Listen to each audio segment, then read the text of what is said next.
그 입으로 자랑하는 말을 하며 이익을 위하여 아첨하느니라. 아멘.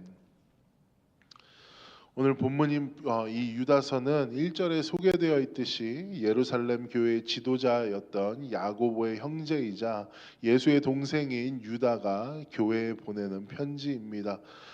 편지를 적을 때 목적이 있듯이 유다서에서도 유다가 이 편지를 기록한 목적을 발견할 수 있는데 그 목적이 3절에 나와 있습니다.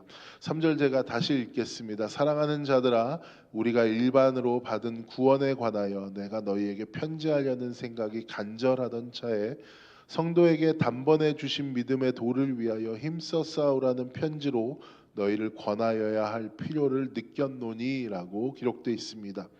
이 3절을 의하면 유다가 당시 교인들에게 편지를 적은 목적을 확실히 알 수 있는데 3절 후반부에 나오는 부분입니다. 일종의 권면이라고도 할 수 있을 것 같은데 유다는 지금 그의 편지를 읽는 성도들에게 단번에 주신 믿음의 도를 위하여 힘써 싸우라는 편지로 너희를 권하여야 할 필요를 느꼈다라고 이야기를 합니다. 그러니까 단번에 주신 믿음의 도를 위하여 힘써 싸워라라는 권면이 되어지는 것입니다. 이 권면에 나오는 두 가지 단어에 우리가 오늘 좀 집중해 보기를 원하는데 첫 번째는 단번에라는 표현입니다. 이 말은 여러 번에 걸쳐서 조금씩이 아니라 단 한 번으로 완전하며 영원히 충분하다라는 뜻을 가지고 있습니다. 그러니까 그러니까 한 번의 사건 아니면 한 번의 어떠한 일로 말미암아서 이미 충분하여진 상태이고 그것이 시간이 지나면서 없어지는 것이 아니라 시간이 지나도 계속해서 동일한 상태로 충분하다라는 것이 이 단번에라는 단어의 뜻입니다.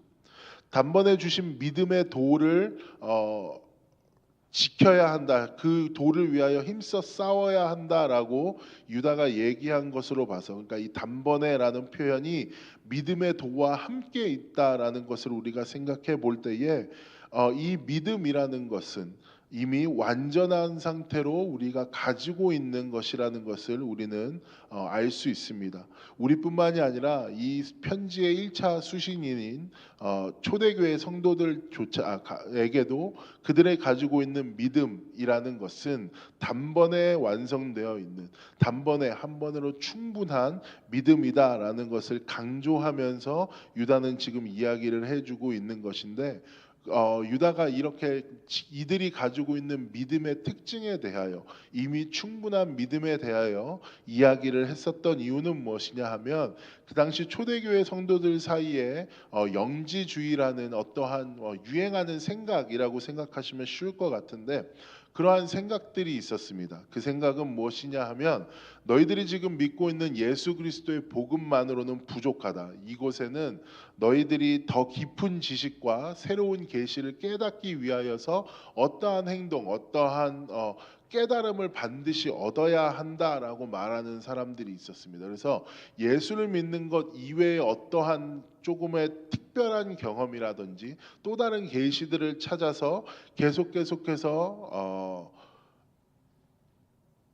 어떠한 신앙적인 행동들을 하게 만들어주는 그러한 생각들이 이 초대교회에 굉장히 유행하고 있었는데 그래서 믿는 사람들로 하여서는 이미 충분한 믿음이 충분한 것이 아니라 내가 다른 것을 해야 하는구나.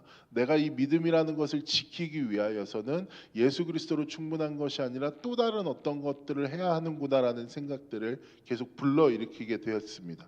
그렇게 해서 혼란해하고 있는 성도들에게 오늘 본문을 통하여 유다는 분명히 이야기하고 있습니다. 복음의 충분함을 다시 한번 짚어주면서 그 복음으로 이미 이들은 완전한 자들이다라는 것을 말하여 주고 있습니다. 단번에 주신 믿음의 도, 즉 예수님께서 십자가의 부활과 십자가의 사건으로 인하여 완성시켜 주신 그 복음을 가졌다라는 것으로 충분하고 이 복음은 더 이상 보완하거나 교체할 필요가 없는 최종적인 진리다라는 것을 이 단번에 완성된 믿음의 도를 위하여 힘써 싸우라고 이야기를 하면서 이 성도들에게 다시 한번 리마인드 시켜주고 있습니다.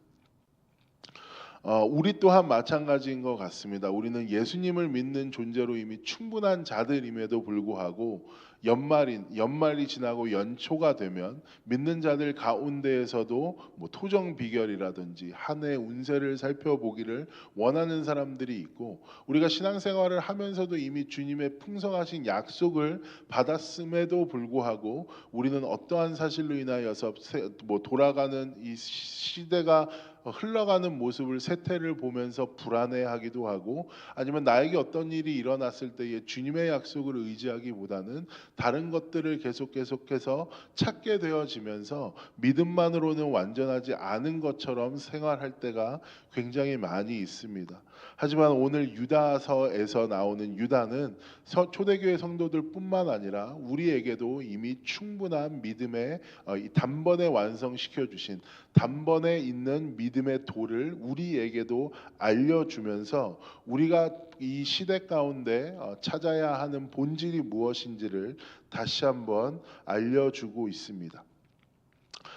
단번에 주신 믿음은 한계가 명확한 소모품이 아니다라는 것을 오늘 본문을 통하여 말하여 주고 계십니다.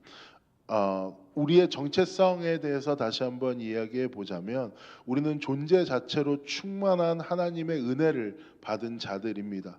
그리고 우리는 그 은혜 위에 평생 서 있어야 할 것이며, 예수님께서 말하신 그 반석 위에 세우겠다고 이야기하신 교회의 정체가 우리임을 알아서 우리가 이 단번에 완벽한 믿음의 도를 지키기 위해 힘써야 하는 것입니다. 그렇게 우리는 두 번째 단어인 힘써 싸우다라는 단어를 살펴봐야 합니다. 여기서 이야기하는 힘써 싸우다에 나오는 단어를 보게 되어지면 다른 단어로 쉽게 바꿔보면 전력투구라는 단어로 설명을 할 수 있을 것 같은데, 실제로 이 단어는 고대 그리스의 올림픽 경기장에서 운동선수가 승리를 위해서 사력을 다해 싸우는 모습, 사력을 다해 경기에 임하는 모습을 묘사할 때 쓰였던 단어와 같습니다. 그러니까 방금 말한 복음 위에 오래 서 있기 위해서 우리는 적극적이고 치열하게 전력 투구를 해야 한다라는 것으로 오늘 말씀의 이 3절을 이해할 수 있는데, 전력 투구를 하는 것도 중요하지만 전력 투구의 대상을 아는 것도 중요합니다.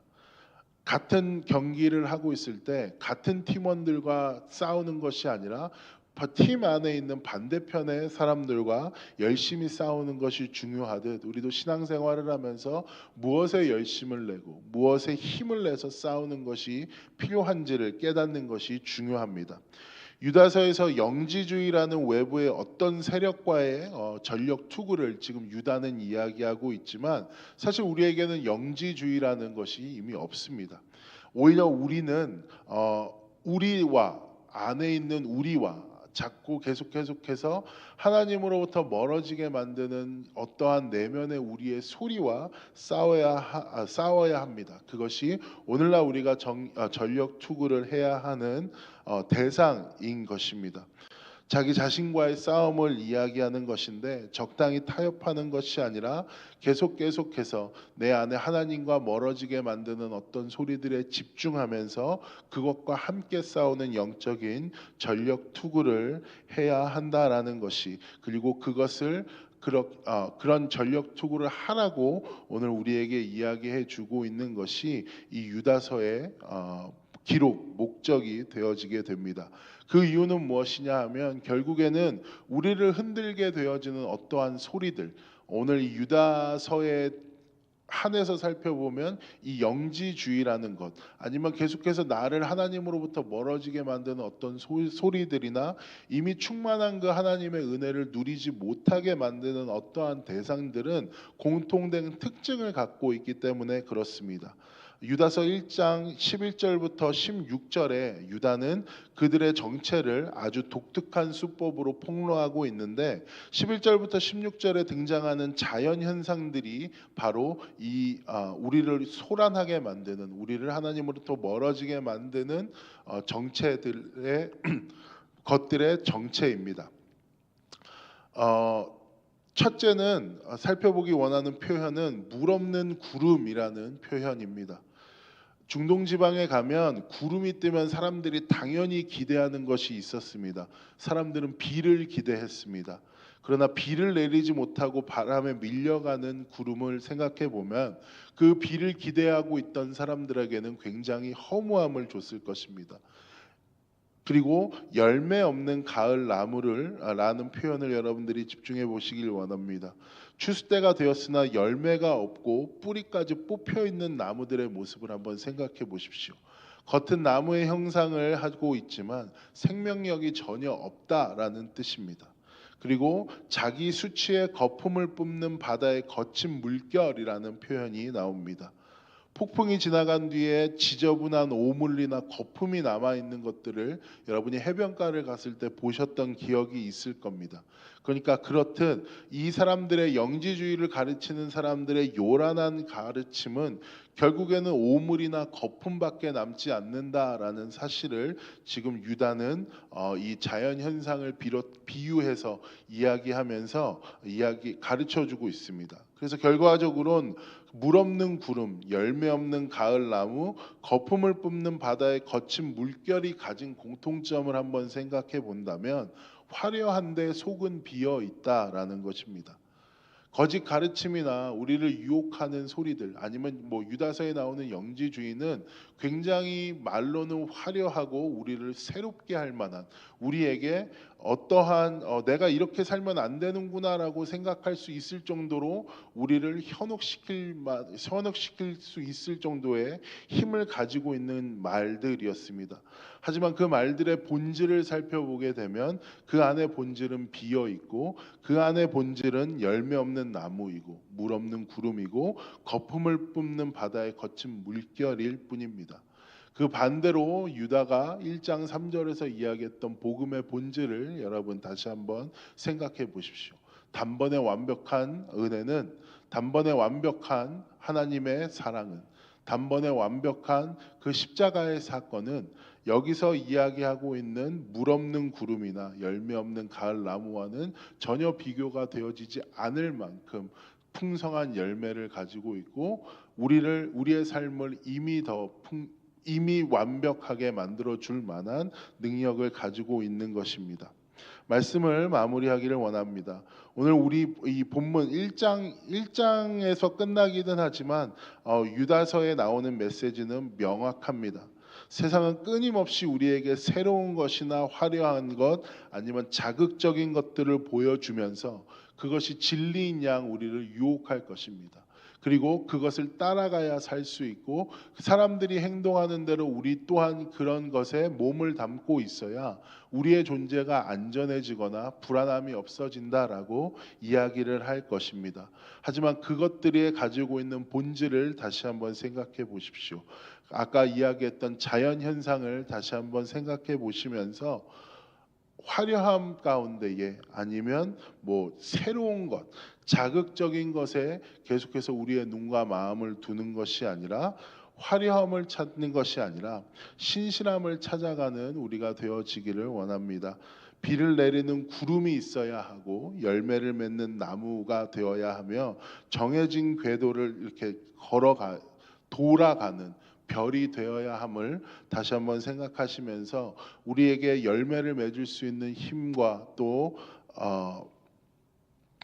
비를 내리는 구름이 되어줄 수 있는 힘이 우리에게 이미 완벽한 그 은혜가 우리 마음 가운데 있음을 다시 한번 기억하시면서 2025년을 마무리하시고 또 2026년을 살아가는 우리가 되기를 소망합니다. 제가 기도하겠습니다. 사랑과 은혜의 주님, 주님께서 단번에 완성하신 그 주님의 복음의 힘을 우리가 다시 한번 느끼기를 원합니다. 주님께서 우리에게 분명히 풍성한 은혜를 허락하여 주셨는데 우리는 그 은혜의 풍성한 가운데 머물지 못하고 계속해서 우리의 불안함으로 인하여서 우리를 만족시켜 줄 만한 어떤 것들을 찾아내는 안타까운 현실을 살고 있음을 고백합니다.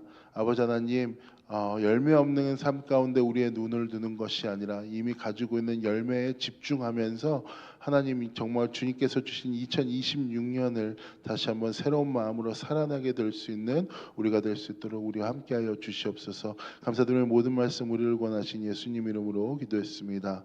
아멘. 하늘에 계신 우리 아버지여, 이름이 거룩히 여김을 받으시오며 나라의 마음이시며 뜻이 하늘에서 이루어진 것 같이 땅에서도 이루어지이다. 오늘날 우리에게 일용할 양식을 주옵시고 우리가 우리에게 죄진 자를 사하여 준 것 같이 우리의 죄를 사하여 주옵시고 우리를 시험에 들게 하지 마옵시고 다만 악에서 구하옵소서. 대개 나라와 권세와 영광이 아버지께 영원히 싸움나이다. 아멘.